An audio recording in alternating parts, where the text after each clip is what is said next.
N.U.B.Y.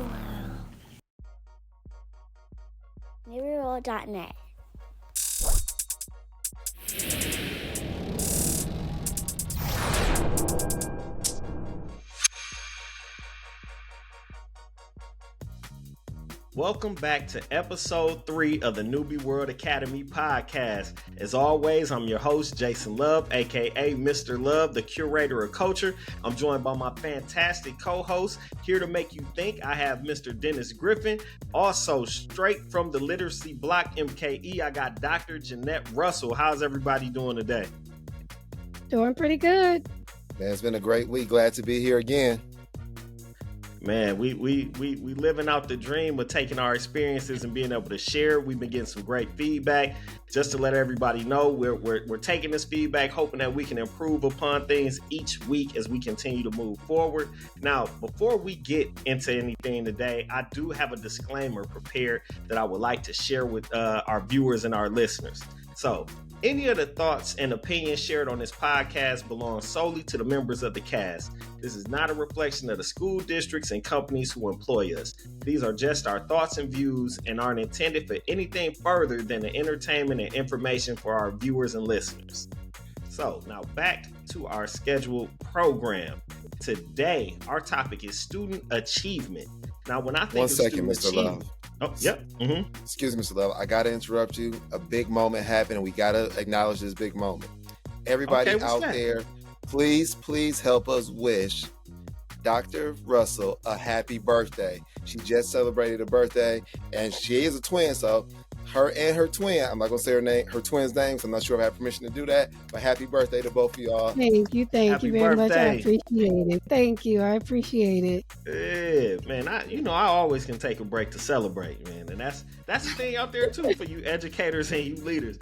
Always remember, it's always fine to take a break to celebrate. No matter how big or small, especially a birthday, a day that's special to somebody that you care about on your team or on your staff, make sure to do that. So I appreciate that, Mr. Griffin, for holding it down and representing for the team real quick, because it slipped my mind. So I'm glad you was right there. That's okay. Now, thanks for the shout out. I appreciate it.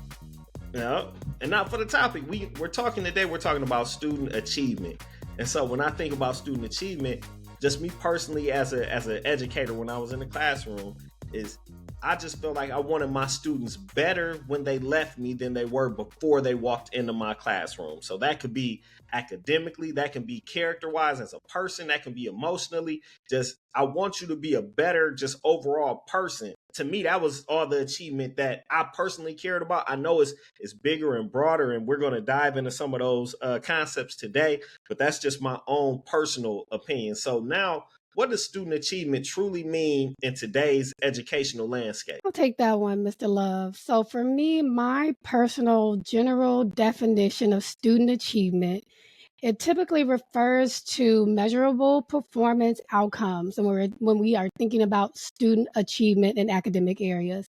This is often assessed through standardized tests, grades, or any other academic indicator. I always have to start with a general definition, and I'll definitely cite the source. This definition is from Hewitt from 1995. It's an older source, but that's okay. Let's still take it. So this source states the performance outcomes that indicate the extent to which a person has accomplished specific goals that were the focus of activities in instructional environments, particularly in school. So that's the overall general definition of student achievement from a research article produced and written by Hewitt from 1995. And I think it's real interesting that when you think about what you just said, Mr. Love, and you combine that with what Dr. Russell just said, they're along the same lines.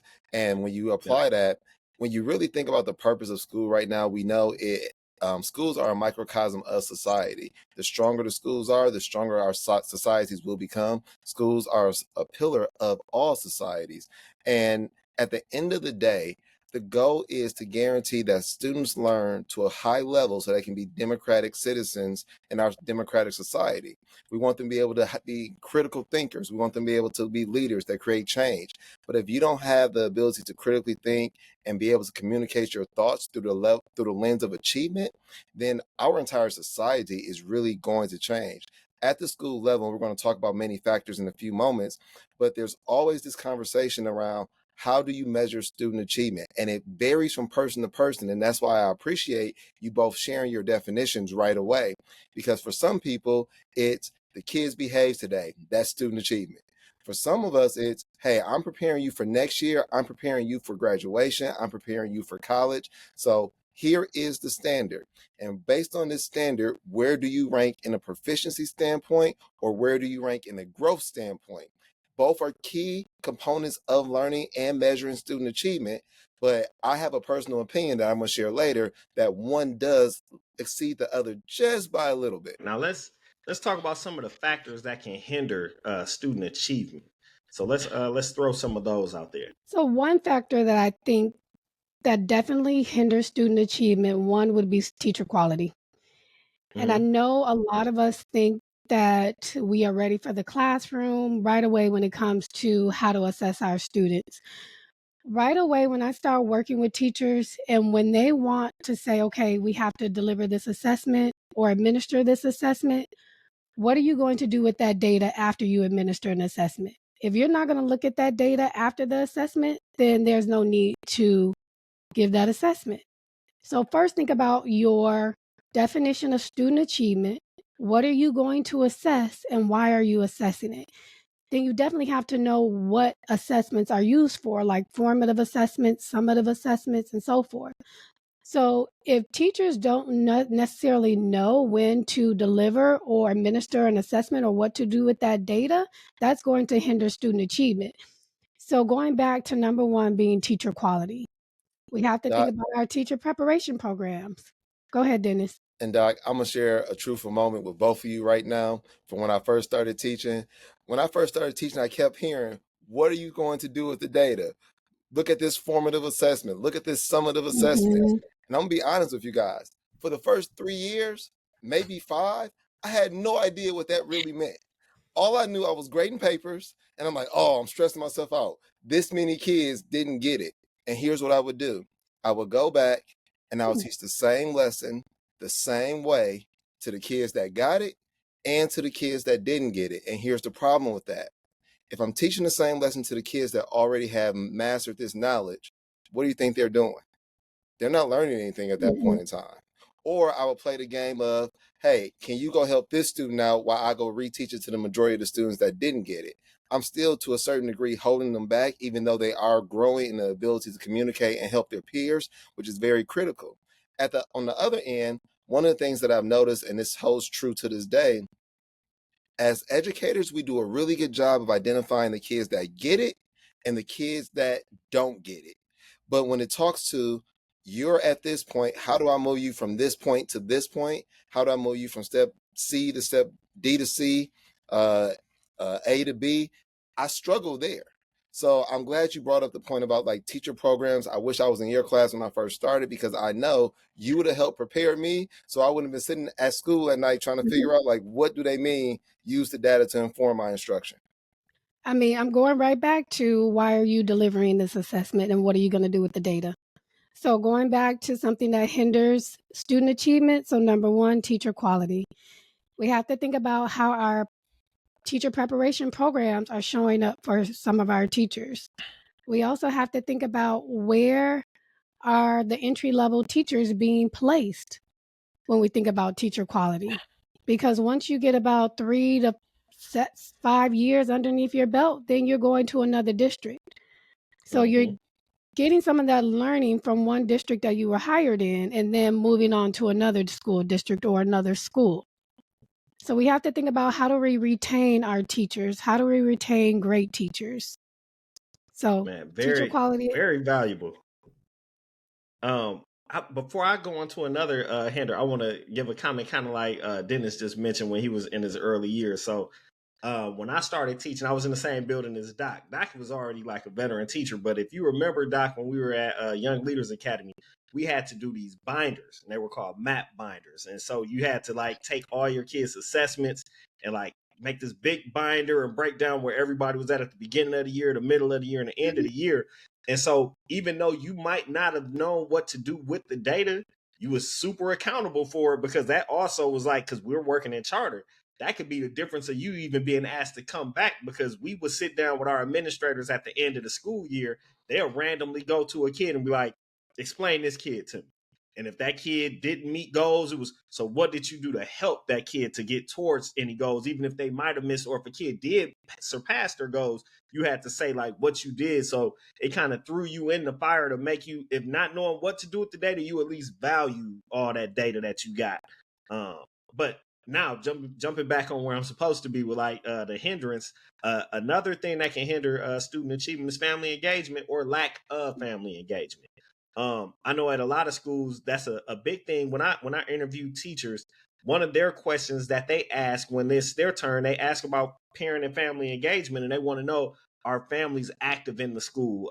Can you communicate with those families? Do those families show up for conferences? Do they show up for events and things like that? All of those things play a huge part, because not only are you building a connection with the school as a family, your kid is also seeing this. So your views on education and your views on the school rubs off directly on the child.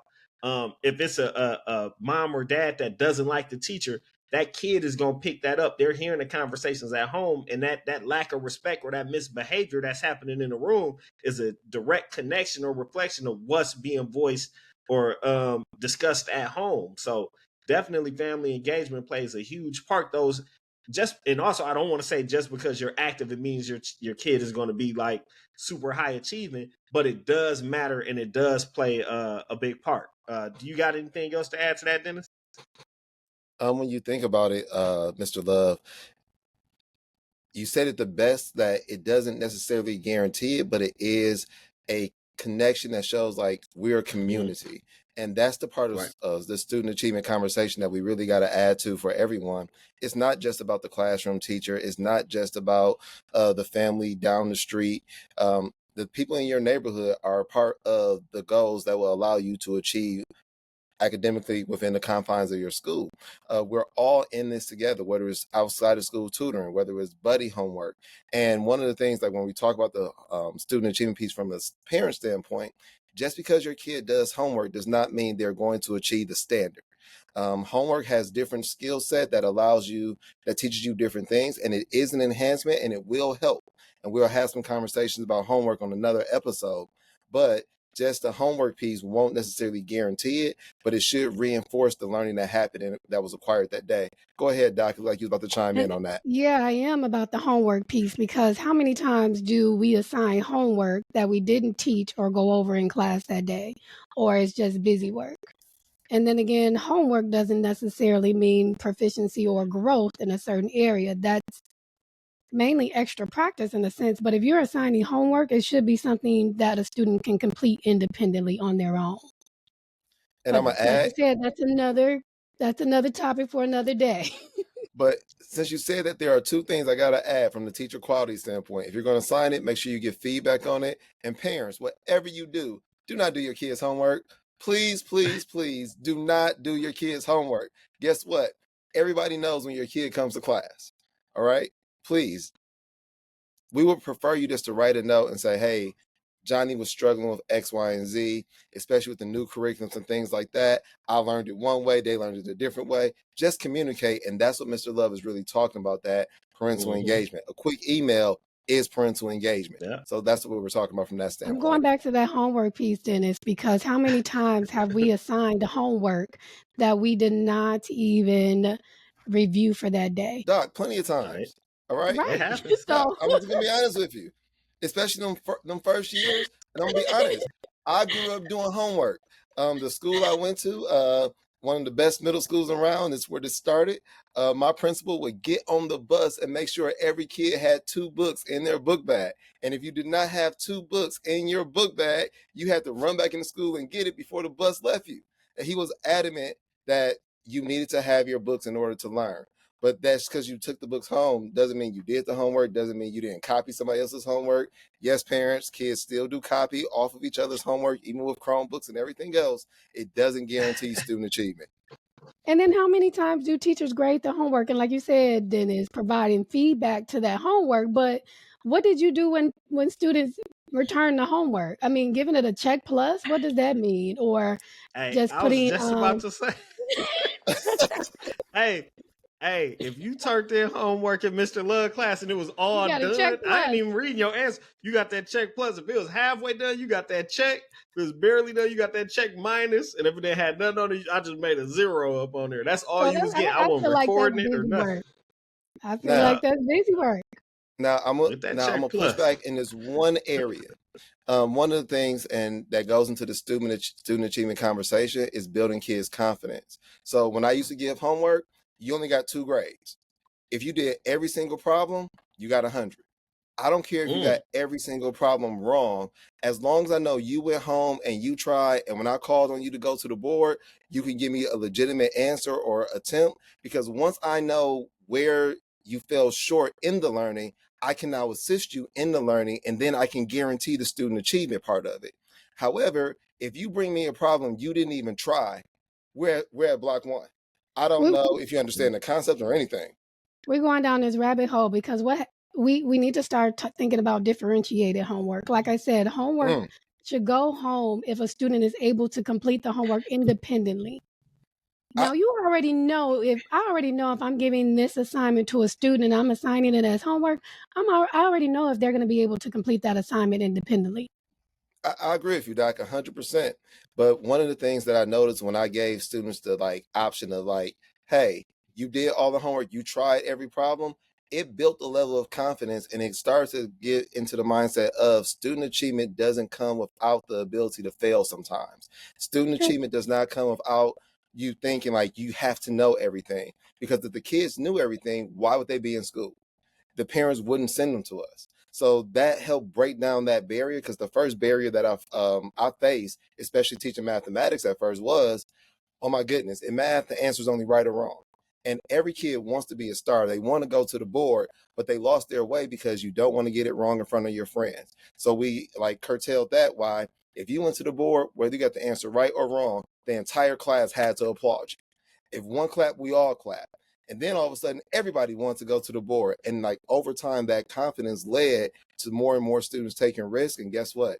That increased my student achievement more than anything else that I personally did. Because remember, I was the one looking at the test what am I supposed to do with this data?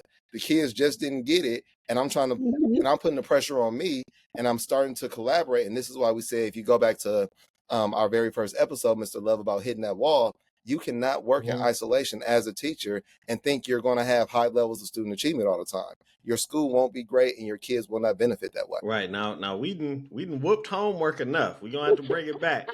We didn't stumped on homework, and this ain't even the homework topic, but we didn't show gay homework a good 1-2 real quick. Now we're gonna bring it back. Now, are there any other factors that can hinder student achievement? Well, one of the things that I would chime in on, and it's been a very big movement in education, and it really speaks to how I said, you'll even see it in other industry, is the cultural aspect of it. I remember growing up, when I was reading books in school, a lot of the books didn't reference people that looked like me.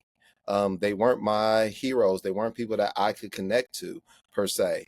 And luckily, I had involved parents at home that gave me different outlets and gave me different resources. But when you really think about it, there is this big shift and this big movement of, how do we make sure that the curriculum is culturally relevant? And that's a whole conversation in itself that we're going to get into. But if I can connect culturally to the material in front of me, I'm going to be more engaged. It's going to give me a bigger sense of pride when I walk into these school doors. It's going to give me a bigger outlook on my future, because instead of just waiting for Black History Month to celebrate, here are all the famous historians, here are all the famous scientists, I'm seeing in real time, wow, this is who I can be. This is who I can become, all through the lens of education. I was waiting for one of y'all to chime in. Hey. That did it. I like that. Hey. I was just thinking about if you know who you are, if you know where you come from, you know your background, you know your history, your student, your ability or your want to do more, to do better, will reflect in your student achievement. I mean, take it from another lens, Dot. One of the things we're really trying to push and trying to get some momentum on is bringing experts in their fields in front of our students. It's an idea that I've been really struggling with for a number of years. Growing up, I didn't know how to become a principal if I wanted to become a principal. But in my case, I was very fortunate. The principals that I had in front of me were all Black males for the most part. And when I got to middle school into high school, and then all my principals always cared about me because I always performed and I achieved academically. I had the opportunity of having a couple of superintendents that I met that looked just like me. I come from a family of educators. So when I entered the field, I had a little bit more leverage than someone that came in and that was a complete novice. But the moment I decided to become a principal, I reached back and I started to reflect on the people that I saw that were my role models when I was growing up. And I was like, ooh, I like that. I'm gonna do that because he did that.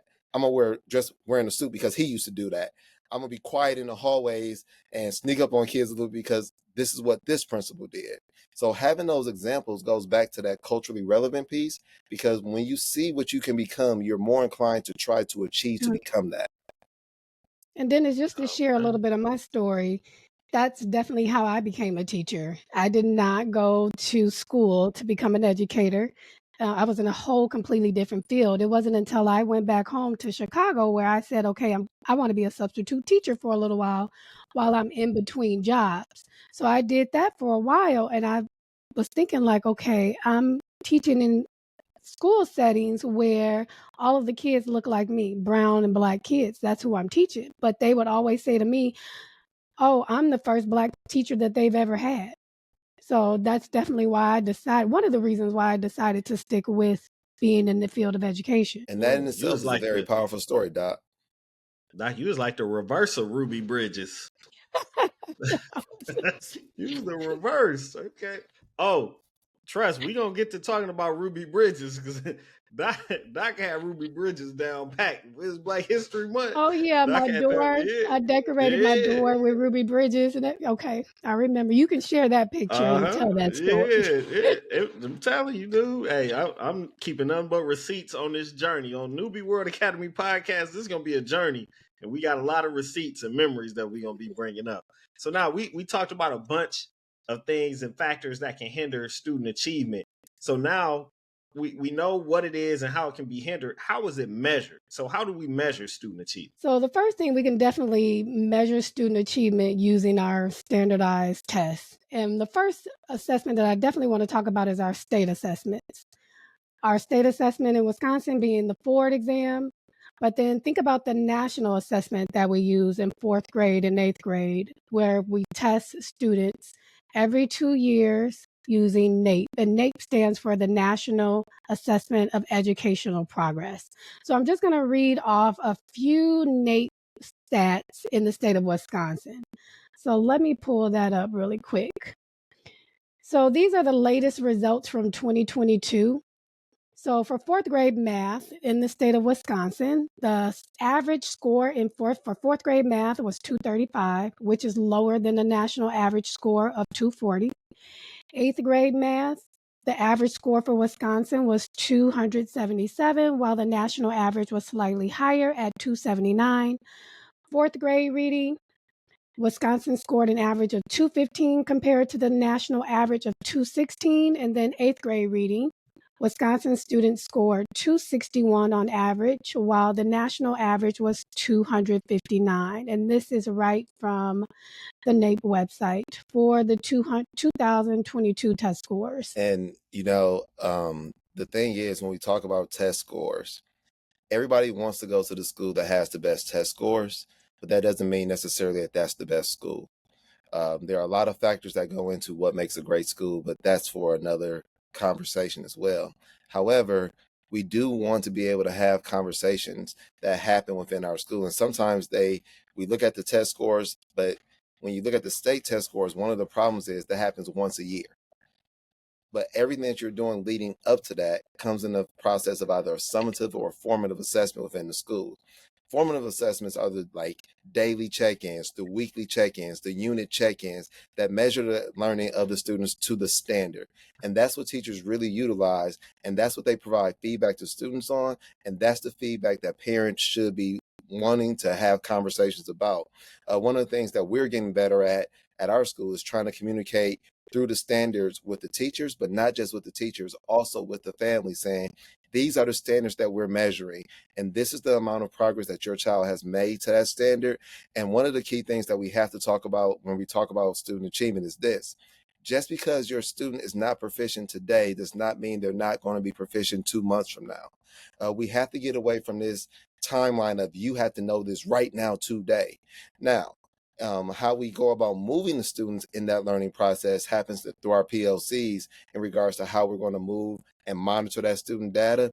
But there has to be more conversations of what is a realistic understanding of when students are supposed to become proficient at something, especially when we know all kids learn in different ways, all kids learn at different times. And that's one of the biggest pushes that helps create this whole conversation over the achievement gap that we've experienced when there's huge gaps when you look at the state's assessments between students of color and students that happen to be of a different descent culturally.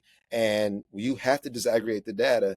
But when you're looking at the format of how education has transformed in our society, you have to go back and remember Brown versus Board of Education, in hindsight, really wasn't that long ago, even though it seems so far away. So our institutions of schooling were never really intended to educate everybody to begin with. That's a new modern day shift. And now that has changed the expectations in regards to achievement. And that's why we have to work in collaborative structures to make sure that all students are performing at high levels. I mean, at So like, times I don't necessarily like thinking about or like to discuss the achievement gap unless we look at the reasons to why we are here in the place where we are right now. And then, as you basically touched on that with the Brown versus Board of Education, and thinking about students in the achievement gap, the students that start up here, and we have our Black and Brown students here. The students that are up here are not going to wait for everyone else to catch up. So that gap is going to essentially narrow at a certain point in time and not necessarily even widen, but we have to think the students who are already above at a certain point are not waiting on the kids below to catch up, if that makes sense. There's a huge X factor, and I'm going to talk about that a little bit later Go that ahead you with the kind of X factor right talked now, about. There's since we own it. right. You want it right now? I'll tell you the X Yeah, I factor. will right now. Every adult, every single adult is the X factor. Like, I look for like no excuse people, because when you are a no excuse person, you are taking on that mantra, you are putting on that cape, and you are saying every kid is going to be better because of me. And I'm gonna be very honest with everybody. You want to know who has a big ego? Teachers do. Let me explain why. Teachers go into a classroom of 25, sometimes 30 kids and say, because 36. of me, I 36, you're right. Sometimes even the 40s, depending on where you are. But Mm-hmm. guess what? They go into that room and they say, because of me, I can make a difference where this kid is going to learn and be a productive citizen in our world. Do you know how much of an ego you got to have to put that on your back and say, I'm the X factor? Some people buckle under that pressure. But the reality is, the more you grind, the more you stay focused, the more you say, hey, I'm the X factor, you're going to build more X factors around you, and you're going to see the time change. Because when you look at a student that is behind academically, and one of the things that we preach at our school is we don't call students low. One of my mentors said there's no such thing as a low kid, because if you put a bunch of adults in the room that are teachers and you said, where are the low teachers at? Who's going to raise their hand? Who's going to go to the low teacher corner? Nobody is. So if we're not going to call teachers low, why in the world will we sit here and say, oh, we got low students? Because the I reality mean, is, go ahead, twin. Mr. Love, what you want to say about that? Because you, I mean, yeah. you like you said, Dennis. I agree with you. Teachers have a huge ego, but think about when we said teacher quality. That can be a hindrance when we're talking about student achievement. I may think that I'm the greatest teacher in the world, but if I don't have the supports in place, the resources, and the knowledge, my students are not going to grow academically. And I agree with that. And here's my piece with that, Dot. If you're going to say you're great, and if you're going to say you have this big ego, you got to show me. You got to I show agree. me through that I student agree with that achievement and having 100%. those results. Like, a lot of people in our society say, oh, I'm great. And then you're like, okay. And you like build up to it. But then you look at the results and then you get to scratching your head like, wait a minute. Mhm. Your results don't say that you're great. And it's one thing if you're building a process where you're Like, this is where we are and this is where we're going to be, and you're following the vision. But it's another thing if consistently you're not showing this level of greatness, this level of excellence, then we gotta call you to the carpet on that. And I think that's one of the things when we talk about that teacher quality piece that we don't do, because it's unfair for a student to wear the burden of, Mm-hmm. I'm the student that's not learning, but we're not going to make the teachers that this kid had also wear that burden. I agree. Now And we can the keep thing is, going with this topic, with that topic on teacher quality. But go ahead, Mr. Love. I'm sorry. one last thing on teacher quality is it's the it's just realistic, and I'm not trying to be a negative Nancy. Some teachers just not built for this, Mm-hmm. and at some point, I some teachers agree. got to wake up and look in the mirror and say, "Hey, I'm really not cutting it. I'm just getting by. I'm just going through the motions. I'm just doing these generic lessons and just showing up every day, and it's just monotonous." You really hurting these kids, and you think you just getting this paycheck so you can sustain your way of living, but you really doing a disservice to kids in the communities. And I'm not saying all or the majority, but it's some out there that's really not cut out for this. And as administrators, in a sense, you got to filter those kids out for the sake of the building, for the sake of the students and their families, and for the sake of other teachers. Because a teacher that is on top of his or her game, and you working on a grade level team or in a building, and you know it's some other teachers that's slacking, it'll get to you. Because at some point, Mm-hmm. you're gonna feel like, why am I doing all of this that I'm doing, and they getting the same check, the same benefits, the same thing as me, and I'm taking work home. I'm working on the weekends. I'm doing extra research. I'm signing up to go to professional developments, and they just slacking and getting by, getting the same as me. And it'll wear on you because you'll start feeling like, oh, well, what am I doing all of this for? And And remember, Mr. Love, that like goes I back to said, episode mhm, 1. We're hitting the wall. That yep, goes definitely back to yep, episode number 1. We're hitting the wall. yep. It definitely goes back to that. And then also when we talked about doing it for the kids, how are the children? Like, if you know you looking at test scores, and the majority of your class is not meeting, or they basic when it comes to these scores and things like that, you got to have that honest talk with yourself and say, hey, what am I doing wrong? What can I do better? Because even though we talked about family engagement, and one of the things we didn't talk about is the whole SEL factor in the behavior of certain students. But at some point, you got to take, as an educator, accountability of what's going on. And it can't just all be everybody else's fault. It can't be the parents' fault, the kids' fault, your co-teachers, the coaches, the administration. At some point, you got to look in the mirror and face yourself and say, hey, this just might not be it for me. And it's fine. I'll accept that in a heartbeat. If a teacher came Mm-hmm. into me and was like, love, I'm just putting in my 2 weeks. This just ain't it. It's not working. I'm not doing this. Then you just showing up, but you really feeling like that deep down, and you masking it when I pop in your room and say good morning, and you smiling like it's all good, and you really just fronting, because at some point the kids gonna let us know, like, learning not taking place in there. And I it's mean, only they'll so tell long you that they point can. blank. Right. They'll say Uh-huh. it. Now, They'll before we definitely move share on, that information. I'll give an example, and Dennis might know this example. I'm not dropping no names. We popped in the classroom to see a teacher and do like a quick informal observation. I don't even think we was trying to observe, but it turned into that. And we get in, the teacher sitting down behind her desk.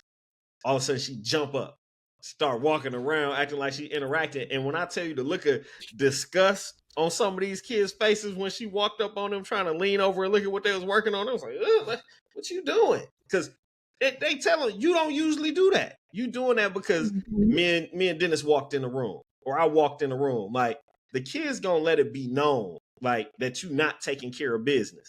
So at some point, and like I said, this is not a downer for those in education, but this is more so as a pat on the back to those that's really out here making it happen in these classrooms.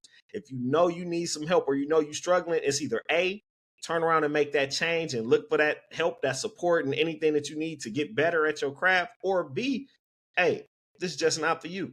And that's fine. Just do it for the Mm-hmm. kids and make sure you make the right choice before it's too late. And with that being said, we're gonna keep on moving. So, Dennis, one of the key terms that you mentioned a lot when you were giving that last breakdown of how we measure achievement, you used the term proficient and proficiency. So as say I'm an outsider looking in, how do I know if the kids are really learning? Like, what's the difference between proficiency and growth? Well, Mr. Love, that's a great question, and like I really believe like that's one of the things that separates a lot of schools. We want all kids to grow, and that is going to happen because kids are going to be learning. However, when we talk about proficiency, this is one of the areas that causes this huge increase in the achievement gap. If I am giving a third grader a third grade assessment, but they are functioning on a first or second grade level, there is a gap in achievement. And it's like, how do we close that gap? Because proficiency is going to necessitate that you are able to perform at that third grade level. And I'm gonna share with you guys something that broke my heart and like really motivated me in staying in the realm of education. When I first became a teacher, the state assessment wasn't the forward back then. I can't remember what the exact name was. I don't think it was Iowa anymore, but it Was had it the just Badger assessment? think that's it, twin. It was the Badger assessment. And at this time, I was teaching seventh grade. In my class, there were a couple of students that from the beginning of the year, I was informed. A couple of them had IEPs. Some of them did not have IEPs, but they were functioning on first and second grade levels. And remember, I'm a new teacher. So I'm thinking I'm differentiating work because at this time, I didn't know any better, everybody. I'm literally in class giving them work on the first and second grade level. And all of a sudden, the state assessment came out and we're prepping for it because you had these big meetings with the staff talking about how you're going to administer it and everything else. And I raised my hand during the meeting and said, okay, what test are, when am I going to get the first grade test to give to my first grade students that are my seventh grade students that are operating on the first grade level? And when am I going to administer the test to my students that are operating on like the sixth, fifth, sixth, seventh grade level? And the room went quiet and everybody looked at me like I said something wrong. And then an educator in the room said to me, Dennis, your students are all going to take the seventh grade assessment. Our school will be measured on how your students in seventh grade perform on the seventh grade assessment. So at that moment, this light bulb went off for me. Growth is important. And I will always say that you have to have kids grow. But at the end of the day, I need kids to be able to perform the standard in front of them, and that is all about proficiency. And for everybody out there, when you look at it, and this does not matter if you're in education or not, no matter what field you are in, if you are proficient at something, proficiency necessitates growth. As long as you are growing, you will maintain being proficient. But the moment you stop growing in any industry, you will cease to be proficient. You will cease to be good. So we have to have that same mindset with our kids. And a lot of times, out of fear, we talk more about growth and closing the gaps versus, hey, here's the standard. But when you think about playing professional sports, when a high school kid goes to the NBA, they have to perform on that court. No one's saying, well, we're going to grow you for 2 or 3 years. When that happens, they send you to the D League. They send you to the developmental league. They send you to the G League. Our mindset has to be that growth is important and we always want to monitor that. But if this was the standard, can I proficiently perform this standard on more than one occasion? So Dennis, you're seventh graders. And this goes back to not necessarily saying that I'm going back to teacher quality. And would you say that you were not prepared to teach seventh grade students Oh, when I first started, twin, absolutely when you not. first started teaching? Okay. Not when I first started, no. And more importantly, twin, I'm gonna be very honest with you. That meeting made me so upset. I started to do more work. I started to research more on my own. I started to push my kids more because I knew I was the determining factor and I needed that gap to stop with me. I couldn't continue to have students go through after me and have these huge learning gaps, but I also had to be realistic. If you're in seventh grade, functioning on the first grade level, I started to have conversations where people told me the goal is to get student X to middle second grade, middle third grade, and then pass the torch on to the next teacher to help close the gaps and guarantee achievement that way. Now, Dennis, did you receive any supports or any of the necessary resources? I mean, you asked that question at a meeting, and the Badger assessment, I'm sure, was administered in maybe March. So you went through pretty much the entire school year not knowing that your students will have to take the seventh grade assessment. Right. Am I correct in saying that? You're right, because the way at this time we were taking one of the computerized assessments. It might have been maps. I'm not 100% sure, but the conversation over maps was your kids growing? So my mindset was always just, okay, the kids got to grow. The kids have to grow.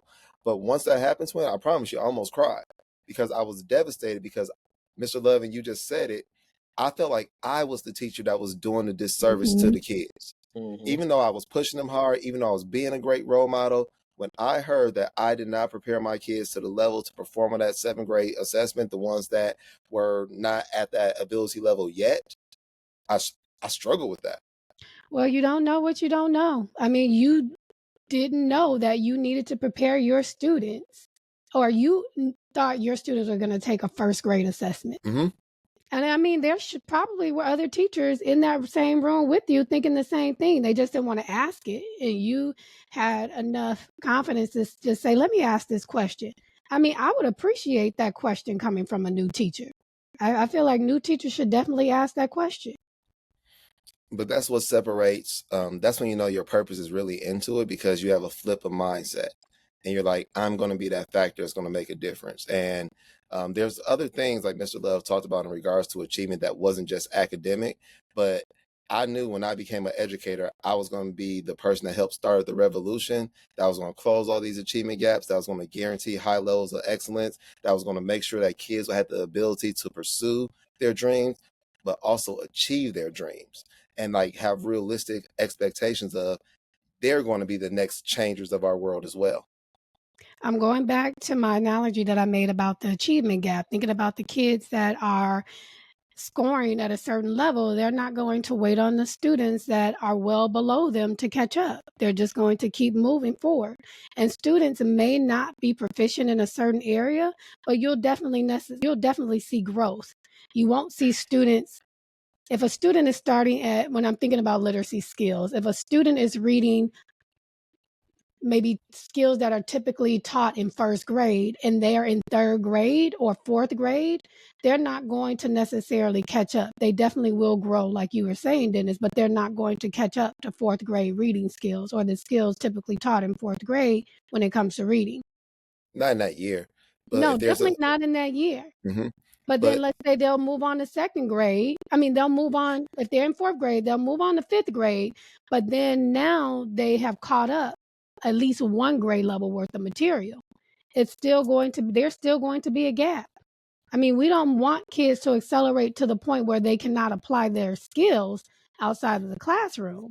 So we don't necessarily, at some point, necessarily think that they're going to catch up with some intensive intervention. I can say that. I would agree with you on that, twin. All right, so now I think it's time to segue to one of my favorite parts of the show. We're gonna head over to the block. We heading over to the literacy block with Doc from Literacy Block MKE. Dr. Russell, what do you have to share with us today? My final note, I just want to share with families and parents, just show up any way necessary, the best way that you know how to show up. That could be with sharing information with your child before they go to school. For example, with my twins, I always say to them when they come home from school, how were you kind today? If they can tell me how they were kind, that's showing me that they have some sense of service in their heart. That they are willing to help. So how are you kind today? So parents, guardians, if you can just show up, if it's not talking to the teachers every single day or sending an email, maybe it's just showing up in some form or fashion. I like that message, showing up. Now, here to make you think. Dennis, what you got for us today? What we thinking about? Man, Mr. Love, I've been struggling. I had two different ones, and I told myself this show will determine which one I'm going to go with. And here's Okay. what it is for everybody this week. And this isn't just if you're in education, it's no matter what field you're in, this will apply to you. My question for everybody is, do you have ego in theory or do you have ego in action? And let me explain what I mean by that. Everybody we know has an ego, it's proven. However, ego in theory, you come up with excuses of why you can't do something. Like a lot of times people will say, well, the behavior is getting in the way and that's why I can't teach. Or the student didn't come to school, or it's the parent factors. Like for me, I have ego in theory. I am the determining factor of success for those that are around me. And I'm going to make sure that I build a team of people around me that's going to have ego in theory, not ego in theory, but ego in action. Because when you have ego in action, you can do the insurmountable. You can climb any obstacle and you will achieve. One of the things that I'm really grateful for at our school, and Mr. Love, you can attest to this, we haven't arrived where everybody is ego in action. But boy, we see it happening. How do we see it happening? We're seeing student achievement increase. How do we see it happening? People are coming to us not with problems. They state the problem and then they have the solution. They just want the green light to go ahead and enact it. That's what we're looking for. If you really want to turn the dial, if you really want to change the trajectory of any student in your school, when we have a difficult situation in front of us, everybody now is united in saying, hey, I have a solution. It's like now a battle over solutions versus a battle over excuses. That is why it's important to make sure that you have ego in action versus ego in theory. Oh, I like that. I like that. I Now, like that, Dennis. before we move on, I want to chime in on that. I kind of look at like education kind of like you're an athlete in a sense. Like every athlete feels like they are the best at his or her sport, and you gotta feel like that to be successful in a sense. And so when Dennis was just talking about ego, it made me think of a conversation I had with one of our staff members maybe like a week or two ago, and she was talking about me being like well removed from the classroom, and my ego's still there. I'm like, you throw me in any classroom in this building, I teach circles around anybody in the building. I don't care who you get, who you thought was the best teacher in this building ain't teaching like me. But I feel like everybody should teach like that and feel like that. If you're not feeling like that and you're in front of that group of kids, you're doing them a disservice. They should feel like they're getting the best education that they could get from the best presenter, the best educator that they can possibly have. And I still feel like that, and I've been out the room. I feel like you throw me in any room, I'ma outdo you. I don't care if I just met your kids that day. And the crazy thing is, like, she almost got offended. Like I was trying to talk down, but I'm like, no, that's my ego, that's my confidence. Like I'm not saying you not good. I'm just saying I'm better than you. And then we laughed it off. She still, I think she still felt the way, but I'm super serious when I say everybody should feel like that. Like if you look at an NBA player, a WNBA player, they're not going to be quick to name all these other players that they feel is better than them. Like the whole WNBA saw Caitlin Clark, what she did in college, and you saw what happened when she got to the NBA. They was saying all kind of stuff like, oh, she ain't going to be able to do that to me. That ain't happening here, even though she did turn out to be good, but it's still the mentality of I'm still me at the end of the day. No matter how good you are, I'm still me. Like, I know for a fact, Doc is cold at teaching. Just in case we probably don't got no footage or something to show, Doc might not say it. Doc is cold at teaching, but let me close my door in the classroom next to her. I'm gonna be like, forget about what Doc over there doing. We doing right. this. And we used to compete like that. And we used to compete like that, Mr. Lemon, because you and I are both competitive. So no matter what, I mean, we were competitive in sports, in the classroom, with teaching reading, math. And I know that you're great at teaching math. And then you would say, okay, well, Doc, come over and possibly share some of your ideas when it comes to reading with my kids. And I'm like, no, you just as great in reading as I am in reading. So, I mean, we have an ego when it comes to teaching and being very competitive. When they said we had to do them RTI groups, though, I sure leaned on that because I ain't know what we were skipping RTI every day. Like that just wasn't happening. Small group learn. I'm gonna be honest. Parents, if you had RTI small groups, if you had kids in Mr. Love class for that little bit of window, they was not getting small group instruction. No matter what the lesson was, we was learning all 32, 28. We was learning it together. Then Doc popped in one day and was like, hold on, you gotta do, man, Doc made like 5-6 stations all in my, it was like, I think she had a binder or you laminated some stuff for me and like laid it out. Like you had this group doing this, and this. You sit at the kidney table and you work with this group, and she showed me the rotation. But it's for me, if I'm trying to be great, I gotta listen to Doc because I know she knows what she's talking about, and I know she's not gonna steer me wrong. So we started doing the RTI groups that she planned for us, and kids started liking it. At first, I was like, man, these kids want to work with me. But no, I'm seeing them independently across the room, working in this group together and making it happen. So it's like you gotta be willing to lean on your team and take in that information whenever you can. And I'm kind of leaning into the end of the show already with best practices. So if you was listening to what we just talking about, teachers, you got some best practices from that. But what we want to close is some best practices for some of our parents. And Doc kind of said it best when she said, show up any way that you can. So that's one of them. Also, we're going to say, try to instill the value of education at home. Like, make your kids feel like they going to school to learn, and that's a good thing. It's a positive thing. You encouraging, you asking them about how their day was. You asking them about upcoming tests, what they're learning in class, and things like that. You're also keeping that open line of communication with the teacher by any means necessary, whether it's a phone call, email, class dojo, text messages, whatever it is you got to do. And you got to try to be intentional about the high achievement of your child. Those are some of the best things. That's not all of the things you can do, but that's a starting point if we're thinking of best practices for parents. For teachers, kind of like what we just talked about, but also like the moment that Dennis talked about when he was in the classroom, is stopping and looking at the person in the mirror and saying, all right, I need to make a change and either get better at this. I need to make some connections. I need to collaborate, work with my team, figure out what you can do better. Kind of like what I mentioned with going to Doc for RTI groups. You got to use the resources that you have around you. If you're really serious about high achievement in your classroom, you got to use what's available to you. And Dennis mentioned it in one of the previous episodes. Be willing to embrace that feedback. Like if you're asking for support and things like that, when you get that feedback, you got to know how to take it and don't feel a kind of way about it. Just be open to another perspective on your practice and just take it. There's no harm is given and no ill will, but people are trying to help you to be better, and you got to just be open to that. Does anyone else have any best practices that they want to share before we wrap up? I'm gonna add one last one, J Love, and that's at the student level, at the teacher level, and at the parental level. Be willing to fail. You don't know everything. You have to take the risk and model failure isn't the end all be all. Failure is your opportunity to learn and grow and develop and become the proficient student, become the proficient citizen, become the best at whatever you want to be. But no one achieved any level of greatness by not failing first. And we practice this model and this mantra of you always have to get an A. You always have to get an A.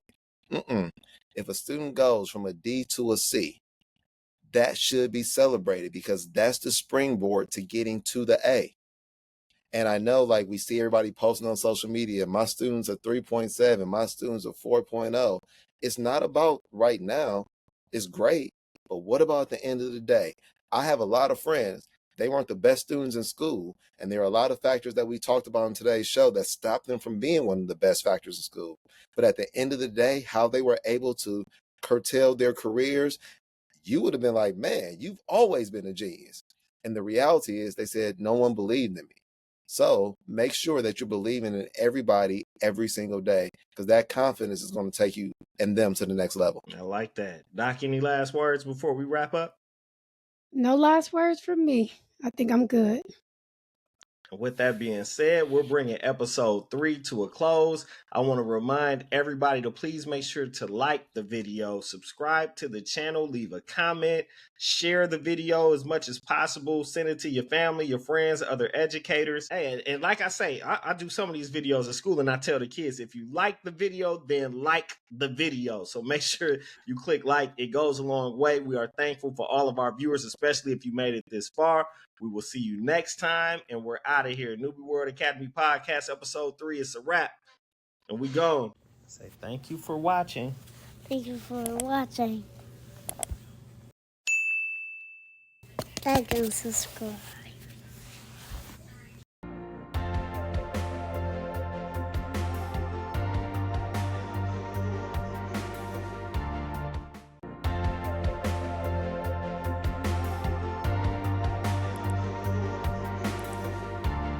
N.U.B.Y.net. Movie forever.